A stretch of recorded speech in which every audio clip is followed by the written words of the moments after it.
it's Haley here, and I love parties. Don't you just love parties? I love all kinds of parties.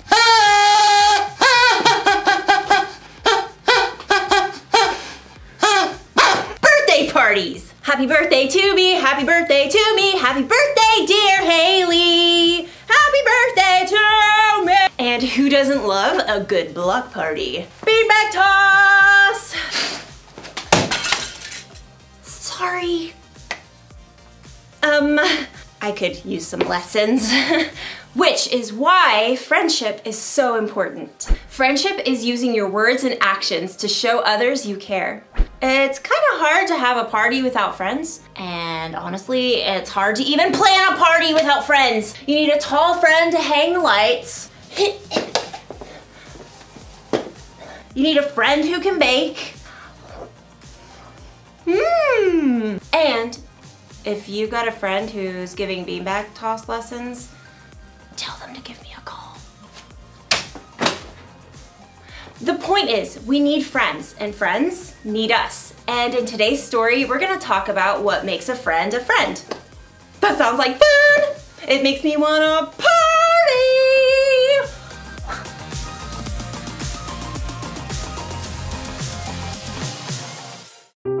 The Bible. It's 66 books of history, stories, letters, and poetry that fit together to form God's one big story. The epic adventure of how He created us and loves us so much that He made a way to rescue us. As we travel through the Bible, from Genesis to Revelation, we discover people who met God and found their lives changed forever. Now, for an amazing story, inspired by the book of Ecclesiastes, chapter 4, verses 9 through 12. The writer of Ecclesiastes tells us 2 people are better than 1. They can help each other in everything they do. Suppose either of them falls down, then the one can help the other one up. But suppose a person falls down and doesn't have anyone to help them up. Then feel sorry for that person. One person could be overpowered, but 2 people can stand up for themselves. And a rope made with 3 cords isn't easily broken. Let's see how this might play out in someone's life today. Jackson slid into the small school theater and took a seat in the back row and waited for Mr. Ray, the music and arts teacher. It looked like there was only one other kid who showed up to build the set for the 5th grade production of Charlotte's Web, Amal from Mrs. Wiseman's class. Hey. Hi. The 2 boys sat there in awkward silence until Mr. Ray showed up. Ah, my set team. Fantastic. You guys know each other? Kinda. Different classes. Well, you're gonna get to spend a lot of time together in the next 2 weeks as we build this set and get it painted. You guys got any experience with power tools? Jackson could see Amal shift nervously in his seat. No, I don't want to go on stage. Miss Wiseman said I could do this instead. Don't worry, I'll teach you what you need to know. How about you, Jackson? I'm pretty good with a hammer, and I didn't want to wear some silly animal costume. The 2 boys basically ignored each other as Mr. Ray showed them how to measure each piece of lumber for him to cut, and then he helped them lay out the pieces in a large frame. Now, this'll be one of the wall flats for the backdrop. We'll paint it as part of the barn. Amal, you want to hammer in these nails? I guess. I'll hold it more like this. Don't worry, you'll get it. I'll do this side. Jackson nailed together the entire flat while Amal still struggled with one corner. What a klutz. But it was a different story the next day when they started to paint. This flat is part of our barn wall. I want you guys to paint a couple of chickens right there. Amal grabbed a brush right away. Oh, do you want them to look like real chickens or like cartoons? Nah, just give them your own personal spin. Amal got to work right away, creating an entire palette of colors while Jackson was still trying to figure out which brush to pick. Now, I've got to run down to the art room. Amal, why don't you show Jackson how to get started? I don't really... Mr. Ray smiled at them both. He needs a hand. I think you guys will make a great team. Mr. Ray hurried out. Jackson and Amal avoided each other's eyes. Well, I'll sketch an outline for the chickens. What do I do? Just, you know, fill it in. I'm not really an artist. Jackson dipped his brush randomly in the blue paint and frowned at Amal's outline. Just have fun with it. Jackson swiped the blue brush, outlining a wing. I've never seen a blue chicken. Oh. It's great. It'll stand out.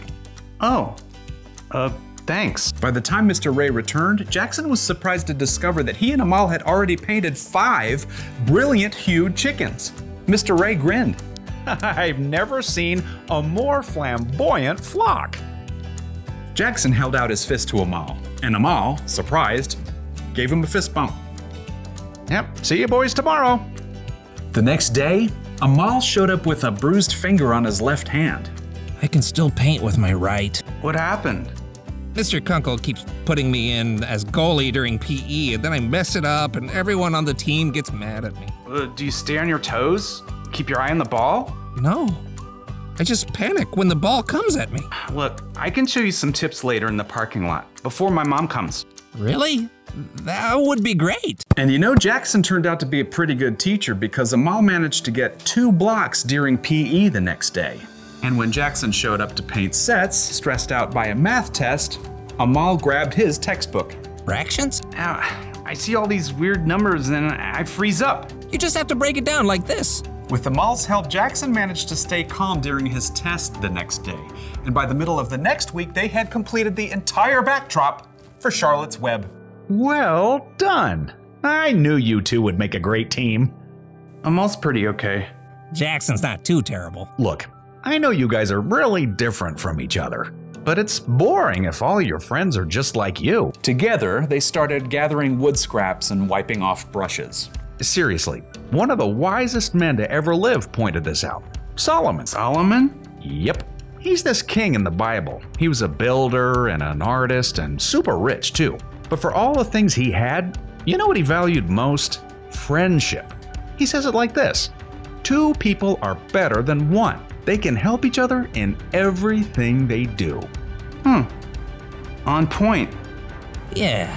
Amal held out his fist, and Jackson tapped it with his own. Maybe Solomon and Mr. Ray were onto something. Okay, here are 4 things you can learn from those verses in the book of Ecclesiastes. Number 1, friends get more done when they work together, which makes a whole lot of sense. Planning a party goes a lot faster when I've got someone to help me out. Which brings me to number 2, friends help each other. A true friend doesn't just sit back and watch when it's obvious you need a hand. Little help here! Ah! Number 3, friends stand up for each other. You better not be messing with one of my friends. I will totally fight you! Unless, you know, you're bigger than me, then I will not fight you. In which case, I will totally reprimand you with some carefully planned stern words. Just don't mess with my friends, okay? And number 4, friends help you trust God. You may have a lot of different friends in your life, but a true friend, one that lasts, is the kind that helps you make wise choices. The kind of friend you can talk to about what you believe honestly, and who can help your faith in Jesus grow. So, here's the one thing to remember today. Choose your friends carefully. I think you should try to be a friend to everybody, whether it's a friend you choose or not. But when you're deciding who to spend most of your time with, you should choose carefully. Ask yourself, is my friend helpful? Would they stand up for me? Do they help me trust God more? And while you're at it, ask yourself this, am I a helpful friend? Would I stand up for others and help people trust God more? When you want to find good friends, one of the best things you can do is to be a good friend. And never forget that Jesus is your ultimate friend. He is always there for you, no matter what. So, be on the lookout for good friends this week. When you choose wisely, you can't miss.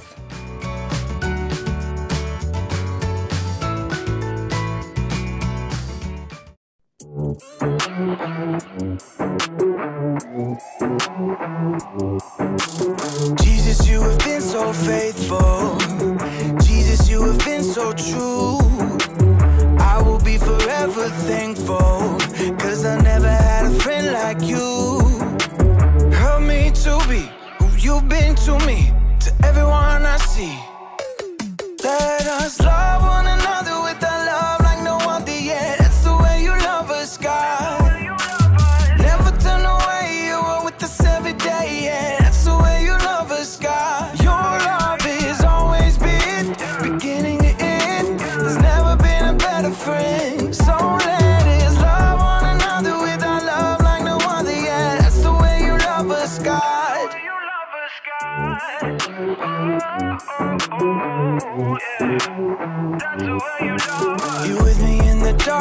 valley.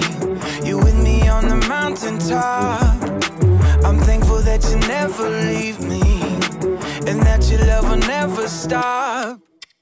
Help me to be who you've been to me, to everyone I see.